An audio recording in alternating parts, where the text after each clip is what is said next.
Hey guys, welcome back to my channel. Today we are going to be discussing 14 things between healthy and toxic love. These are a couple of things that maybe you can identify in your relationship right now, or even learning tactics moving forward to become stronger and better within a relationship. I want to remind you my social links are right below if you want to follow along with the rest of my journey pretty much in deciding to make sit-down videos just like this. And we're going to be talking about a lot of things to do with relationship, style, fashion, and all of that fun stuff. But right now, I actually want to dive into our video because, again, there are 14 things, so we kind of have to get to it between healthy and toxic love. So let's get to this video.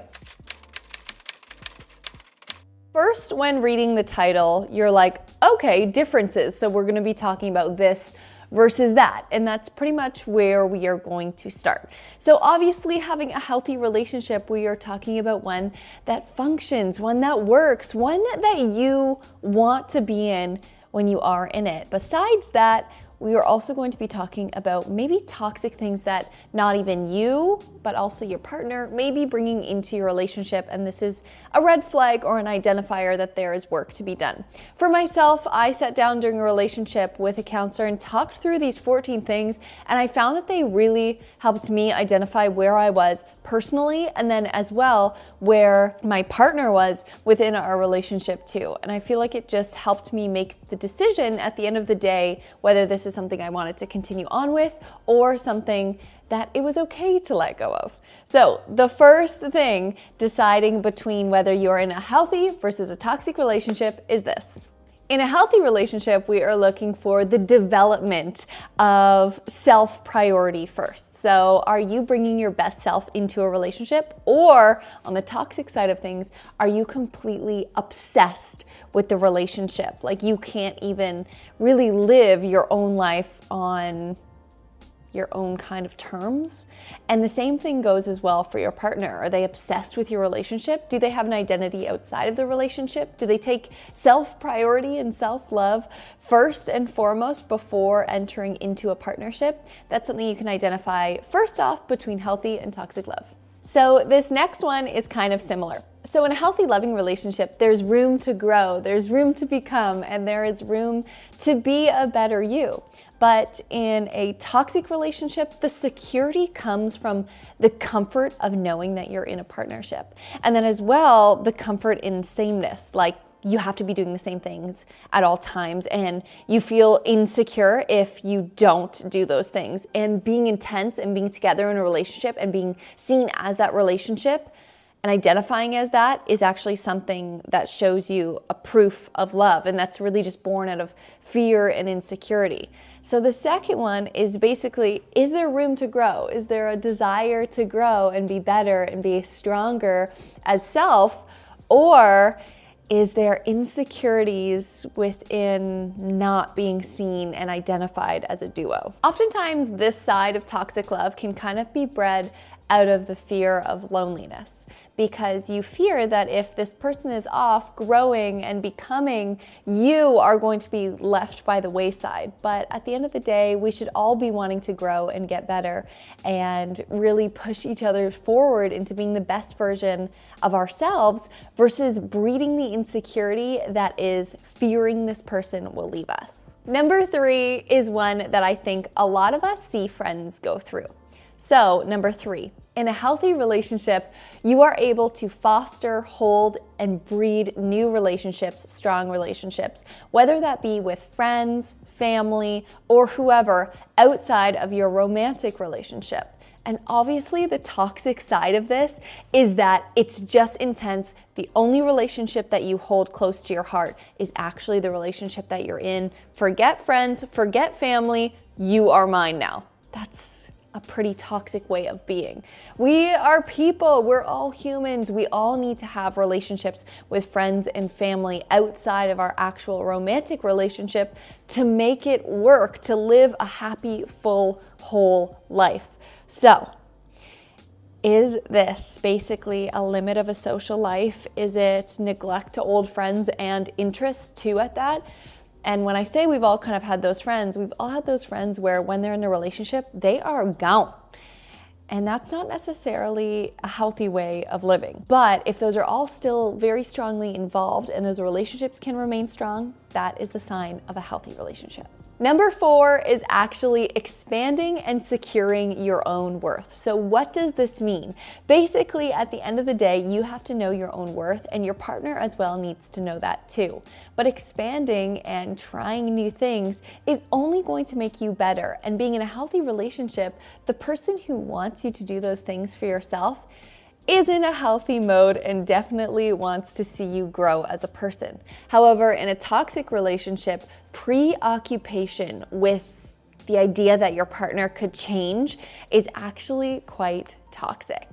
This is a big one, probably one of the biggest things in terms of love, and it's a no-brainer. Healthy love is bred out of trust, and unhealthy love is bred out of jealousy and concern that your partner is not being truthful with you. When it comes to trust, it has to be an appropriate amount of trust, right? You have to just be able to trust that what they are telling you is true, what they are doing is fundamentally what you had discussed and disclosed about the relationship that you have at hand. And in that unhealthy relationship, it can also be something out of possessiveness, competitiveness, and then as well trying to protect the fact that you are with them.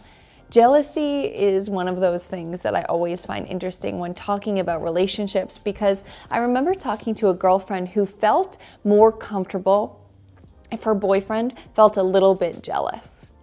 She felt a little bit more comfortable about herself because she was like, I still got it. He's a little bit jealous, but if I can make him feel a little bit jealous, he'll never forget what he has or he'll never stop wanting me. That is like not something that's actually healthy. Jealousy within a relationship isn't actually a healthy notion, and it's not a gauge of whether your partner wants you or not. It's really bred out of whether they trust you and you have a loving relationship, and at the end of the day, you know that each of you is in it together. Often people relate being in love as to being on a team, or being in a partnership as to being on a team. That's what a partnership is. And within a healthy, loving partnership, number 6 finds us here. Compromise, negotiation, letting each other be the leader sometimes and stepping back and being the co-pilot sometimes, and then as well problem solving together.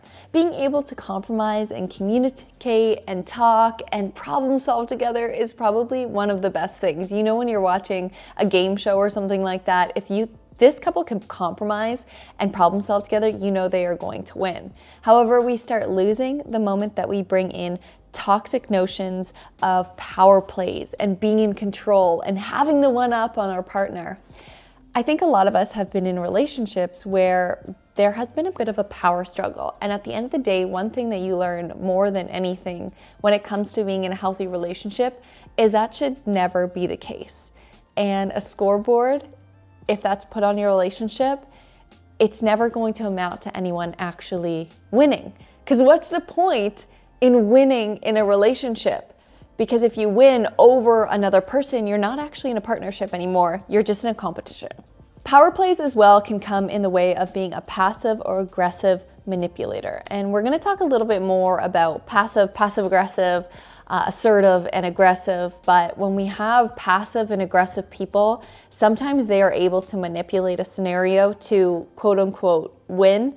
And again, that's not actually going to land you in the winner's circle with your partner. You may just be standing there alone at the end of the day. This is one that I find really valuable to really nail down whether it is something within your relationship that is good or maybe a little bit bad. Number 7 is about embracing each other's individualities. And that could be something as simple as, you know what?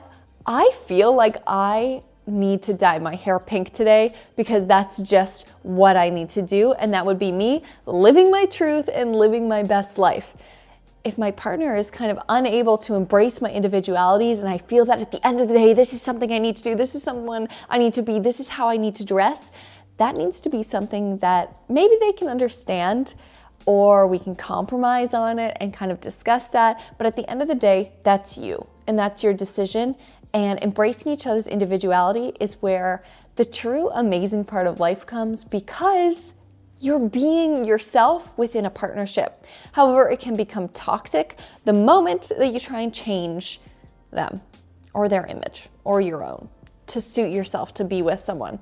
When it comes down to not actually living the way that you want to live and looking the way you want to look and being the way that you want to be, if that's not something that's a reality in your relationship, that may be something that you need to reassess or bring up as a conversation, because trying to change someone is never going to end right. And it's never going to end really happy for both of you. And that also goes within the same right of trying to change yourself for someone. You should never have to change who you are inside to be with someone else. And trust me when I say, if you do that, you're not actually going to be living your happiest life. This one's interesting and may even be one easier discussed by a counselor, and I totally encourage you, if you're in a place of being a bit confused, that you should reach out to someone.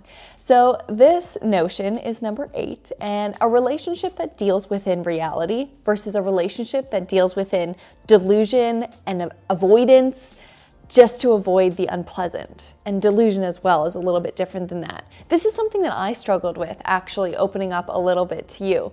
So yeah, try to deal with the reality, but one of the things in my personality type is I will avoid things. So avoidance actually isn't a way of problem solving or getting a problem solved at the end of the day, because you're actually just avoiding the problem versus getting to the bottom of it, discussing it, and then letting it be. And sometimes if you avoid things, they can foster up later. And then on the other side of things when it comes to toxic relationships is delusion. And if we bring up things far in the past or something like that, it's hard to actually nail down what really happened, and things can get a little bit misconstrued from what the real truth was, or making things up can be hard to combat as a partner. So living within reality and living within delusion, or even avoiding the problem, can really make a make or break scenario for you and your relationship. This is an interesting one because it's based on mood. Your mood shouldn't be dependent on your partner's mood. So self-care within your own emotions and your own mind should be something that is fostered in a healthy relationship. If your partner is just like in this mood, it shouldn't necessarily make you also be in that mood, because you are responsible for your own emotional state. And if it does, that can maybe become something that's a bit toxic within your relationship. So expecting that one partner can fix or even rescue another, that's bad. I remember having this conversation with a friend who did this so well. Her partner was going through a really tough time, and she basically said to me, you know, I know that this isn't a me thing, and he has a couple of things that he needs to work on. So I'm gonna take a step back. He knows that I'm still here for him, but he knows that he needs to take the necessary steps to basically come to a resolution with his own emotions, because she wasn't taking that on as a personal and social responsibility of herself to fix her partner. It was just such an amazing moment, because I just said to her, you know, you nailed it right on the head. It isn't your responsibility to fix your partner's emotions. On the other side of things, you definitely want to be there for them, and she did express that as well. When it comes to getting down to something a little bit deeper, that's something maybe a counselor or someone else can help that partner get to. You don't need to fix them. No one needs fixed or rescued. Number 10 takes us to a scenario where, say your partner leaves on a trip or a vacation or goes to work. Do you have loving detachment? Are you basically like, oh, I hope they get there okay, and I hope they're safe? Then general normal concern about letting them go and live their own life, outside of when you see them at home, of course? Or do you struggle from this thing called fusion, which is basically you can't let go. You're absolutely obsessed with this person, or they are obsessed with you. Fusion versus loving detachment can, again, make or break the way that a relationship works, because I think fusion will, at the end of the day, cause friction. When it comes to being in a relationship, a big part that separates a relationship from a friendship is, of course, sex. At the end of the day, passionate relationship, healthy relationship, one that both partners are caring and free to explore, and there is a lot of agreement with what is going on. That's a healthy relationship. Of course, there has to be an agreement on that stance. And then, of course, the toxic side, this is a no-brainer. Pressure around sex due to fear or insecurity or need for that immediate type of gratification is not going to be something healthy. It needs to be something that you both agree on and you are both in the right headspace for, and it is not for an ulterior motive. This next one is number 12, and this is one that Scott and I have discussed a lot actually, and it comes down to enjoying your own solitude. At the end of the day, you have to want to spend the rest of your life with yourself before you can truly spend it with a partner in happiness and harmony. So, do you enjoy solitude by yourself? Are you able to take that time and spend some time on your own and do your own things and just enjoy it and then come back to your life as a partnership when you're ready? Or are you unable to have that separation? Is it something that is extremely clingy? That's definitely a toxic side of things. I know there are people who love to spend time with other people at all times of the day, but I would describe myself as an extroverted introvert. So I really do enjoy spending time with people and getting to know people and being in social settings. I find that really great. And I know that would totally not be on the spectrum of an introvert, but at the end of the day, I kind of am an introvert because I do like doing my work on my own. I do like having alone time and I do like solitude. And even Scott had expressed, I'm like also enjoy, writing alone or doing some things alone. And I never want you to think that that's because I don't want to spend time with you. It's not. It's just at the end of the day, sometimes you need me time, and that's a really healthy way to be and live, because then you can recharge your batteries and be fully invested in any relationship, whether it be a friendship, someone in your family, or a loving relationship. You can be fully recharged yourself and balanced when you get into that interaction again. Now that we are getting down to the last two, is asking yourself about the cycle of your relationship.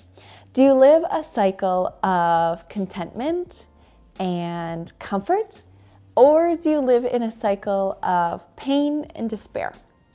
Are these things that come up often? Do they come up more than you'd like them to come up? What's the percentage?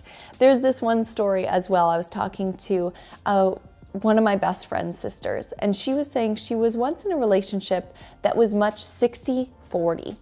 60% of the time they were happy, if not even 50%, but then this other huge big part of their relationship, 40 or 50% of it, she actually wasn't happy. And not only that she wasn't, I'm sure he wasn't either. Things were kind of cycling in this like weird sine wave of happiness and discomfort. But now she's in a relationship that lives a 90-10, if not 95-5 type of ratio. And this is something she basically said, I have no idea why I waited so long in this relationship that was so uneven, but I felt that, even though we have these bad times, we have these really good times too. It shouldn't be so dramatic, especially if the communication is there and the mutual respect is there and the trust is there. You have to ask yourself, what cycle are you living in? Contentment and comfort, or more pain and despair? Last but not least, this is probably one of the most important things when it comes to being in a healthy relationship, and it has to do with communication. When you approach a conversation, a problem, or even just a general conversation about a topic or an idea, do you feel more the energy of understanding, help, conveying affection, the way that you are when you interact together? Does it feel a little bit more intimate and happy, and then as well, kind of trying to hear you out and then giving their opinion? Or on this other side of things, if it is a problem, do you feel sometimes blame? Do you feel defensive? Do you feel manipulative? Or is your partner acting this way? Those are tendencies in a toxic relationship because we feel as though we are not being represented and we constantly need to defend ourselves or manipulate the conversation a little bit to get our way. At the end of the day, that is also going to be one of the notions in a more toxic relationship. I want to thank you guys for sitting down and watching this video with me. I hope that you are living a healthy relationship lifestyle, and As well, this is not a checklist where it's like, my partner does this, my partner does that, he doesn't do this, she doesn't do that. It has to be one of those things like, oh, what can I work on? What can we work on together? Because in past relationships, after reading this whole 14 list of things, I could identify things that maybe I wasn't doing in the most healthy way, or our relationship had got to a way where it was living toxic, and maybe there were new things that came out of that that weren't there before. We can always, always, always work better on being better self and better for our partner as well, and same goes the other way. Because at the end of the day, we all have some work to do. Well, I, again, want to thank you guys for watching this video. There are going to be more coming down the pipeline. If you like videos like this, let me know in the comments below. And maybe as well, I put the 14 in the listing below. Maybe bring up one that you found interesting or you thought maybe applied to you, because I really want to get a conversation going. I love you guys so much, and I'm sending you so much positive energy, and we will see you guys in my next video. Bye!